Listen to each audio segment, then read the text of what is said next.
Assalamualaikum warahmatullahi wabarakatuh. Eh, Kali ini saya akan mempresentasikan ujian akhir semester Manajemen Sumber Daya Manusia Universitas Siber Asia. Perkenalkan, nama saya Resi Puspita Dewi. Saya akan membahas mengenai faktor-faktor lingkungan kerja yang mempengaruhi produktivitas kerja karyawan perusahaan.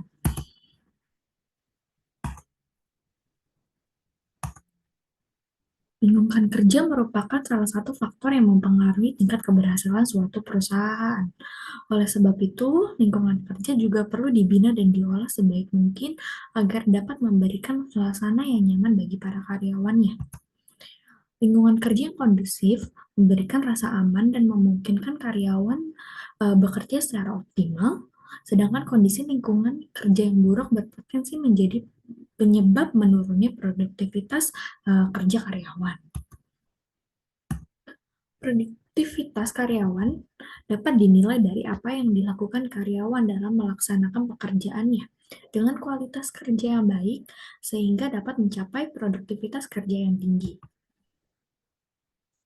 Salah satu masalah yang terjadi di tempat kerja adalah lingkungan yang tidak membuat nyaman karyawannya, seperti pencahayaan yang kurang, kurangnya sirkulasi udara, hubungan antar karyawan yang tidak baik, kurangnya apresiasi dari pihak atas, dari pihak atasan maupun pihak manajemen, dan lain sebagainya.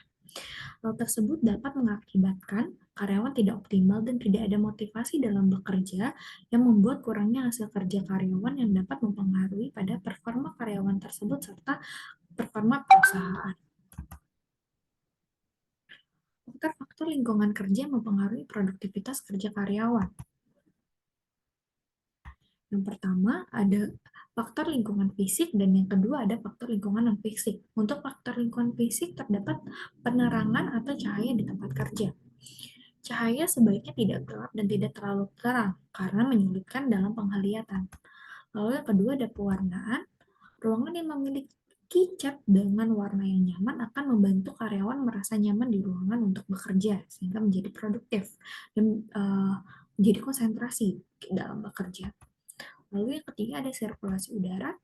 Sirkulasi udara akan mempengaruhi suhu dan kelembapan ruangan. Ruangan yang baik memiliki sirkulasi udara yang baik. Dengan suhu dan tingkat kelembapan yang baik di sekitar tempat kerja, maka akan memberikan kesejukan dan kesegaran pada jasmani dengan terciptanya rasa sejuk dan segar selama bekerja. Lalu, faktor lingkungan non-fisik yang pertama ada hubungan antar karyawan. Hubungan antar karyawan atau dengan atasan dapat terjadi jika adanya komunikasi yang baik. Dengan adanya komunikasi, maka hubungan akan menjadi harmonis dan menjadikan adanya motivasi dalam bekerja. Lalu yang kedua ada pola kepemimpinan. Dalam perusahaan pasti akan ada atasan atau pemimpin.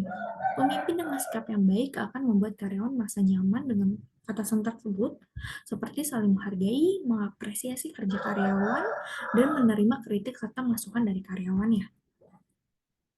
Kesimpulannya adalah lingkungan lingkungan kerja merupakan segala bentuk kegiatan dan aktivitas yang dilakukan di sekitar tempat bekerja karyawan sehingga mampu memberikan pengaruh bagi dirinya dalam melaksanakan pekerjaannya. Kewajiban perusahaan adalah menyediakan kondisi lingkungan kerja yang layak agar karyawan tenang dalam bekerja sehingga tingkat produktivitas kerja karyawannya meningkat. Lingkungan kerja yang baik diciptakan oleh karyawan dan perusahaan. Lingkungan kerja fisik dan non-fisik sangat berpengaruh dalam kenyamanan dan motivasi dalam bekerja. Karena dengan lingkungan kerja yang nyaman, aman, sehat, serta hubungan antar karyawan dan atasan yang baik dapat membuat karyawan menjadi produktif dalam bekerja. Sekian dari saya, kurang lebihnya mohon maaf. Terima kasih atas perhatiannya. Wassalamualaikum warahmatullahi wabarakatuh.